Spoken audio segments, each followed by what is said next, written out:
Hi, this is Kamera again. We're on day number 216, Isaiah 31 through 35. Guys, this Isaiah is kicking my butt. There is so much going on. And guys, let's keep in mind that Isaiah is sending these messages are coming from God, and a lot of these messages God told Isaiah to write down for future references. These are messages talking about judgment and restoration. It talks about we've heard read where it talked about the Son of God. We already talked about God when Jesus Christ is going to be born. Yeah, we read about that, and even here is mentioning when the stars are going to fall in the sky, the heavens, and basically Earth is going to pass away when you think about it. But it just says something about heaven. And those are some of the items I really read about in Revelations. So he's talking to Isaiah now about things that are going to happen. He also mentions judgment on Assyria and Egypt. Egypt, anyone who listens to them and follow them, yeah, that's not going to turn out well. God expects for us to trust him and not those men, basically. And he'll give us direction when we want our protection from man rather than God. And we're supposed to be God's chosen people. In this case right here, Jerusalem, they were going to trust Egypt, but God said, I'll protect you. And so, yeah, he doesn't want us to put all our trust in him. Now, he give us our cops, he give us our security systems, but our trust should come to him. And those are just some helpers he might use, I guess. I mean, I believe in technology. I believe that God created science and that he gave man knowledge on how to learn from the things that he blessed us with, the resources he blessed us with. I just believe that doctors are here for a reason and scientists.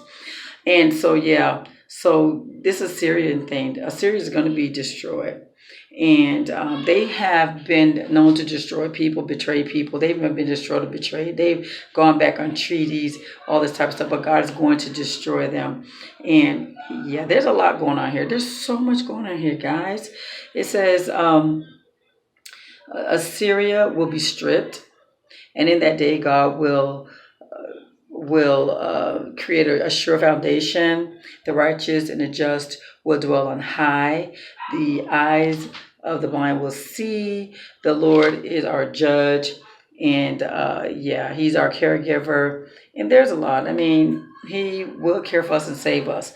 Now, with Isaiah, the messages can be in a matter of a year, in a matter of to the end of time. The only thing we know is that God told Isaiah to write some things, and you'll see in some of these chapters that he's even talking about the end times when he says, for instance, the stars are going to fall from the sky, that heaven is going to dry up, and yeah, and this highway of holiness. Yeah, those are the end times, guys. This is only the righteous people, the redeemed, will walk on that. So he mentions a lot of stuff that's going to happen in the end times. And I know, guys, and it says here, the Lord will display his splendor and his glory. Yeah, and he says, strengthen those who are tired, encourage the weak, and those who are fearful, be strong. He is coming to save you. He will open the eyes of the blind, unplug the deaf ears. The lame, he says, will leap, and those who cannot speak will sing for joy.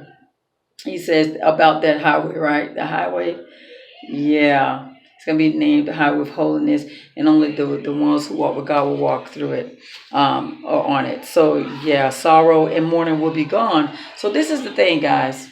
Again, with Isaiah, you have messages that God was giving him for like the present time in Isaiah days, and messages for the end times. And I know it can be confusing a bit, but the whole thing is this, guys. Trust God, obey God, follow God, repent, and just walk in his holiness, guys. And you don't have to fear any of this stuff. God said he's going to protect his people. He said he's going to protect his people. So I know this is kind of confusing, guys, but all understanding comes from God. You're not going to always understand it immediately. Just trust God, okay? I might not even get this fully until next time I read it, or the following year that I read it, or when maybe during a message. I'm not certain when I'm going to fully understand everything. Well, something I don't understand now, maybe I'll get it later. There have been times where I will read something and I really don't get it, or I just read it and I'm sure God know I didn't get it, I will be working and all of a sudden the light bulb will go off. He'll enlighten me, give me knowledge of a revelation, knowledge of whatever it is that I didn't understand and he felt like I needed to understand. So yeah, you're not going to always understand everything when you first read it. You might not ever understand it, but don't be surprised when he starts giving you understanding of things that really is on your mind and or he wanted you to have understanding to it. So yeah, guys. Just keep it holy, keep it righteous, keep your eyes on God, and know that He loves you and that He wants you to trust Him. So, yeah, that's the biggest thing with a lot of this judgment, all these judgments that's going on, this wickedness that's going on. God is tired.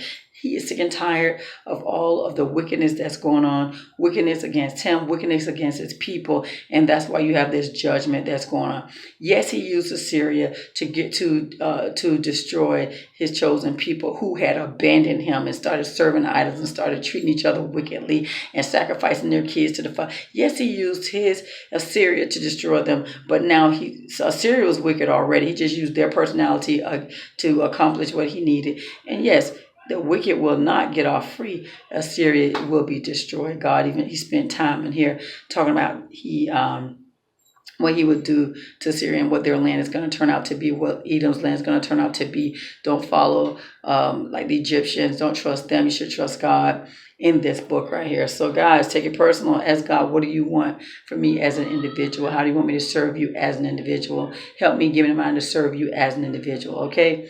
So there you have it, guys. There's so much. There's so much. It's kicking my butt.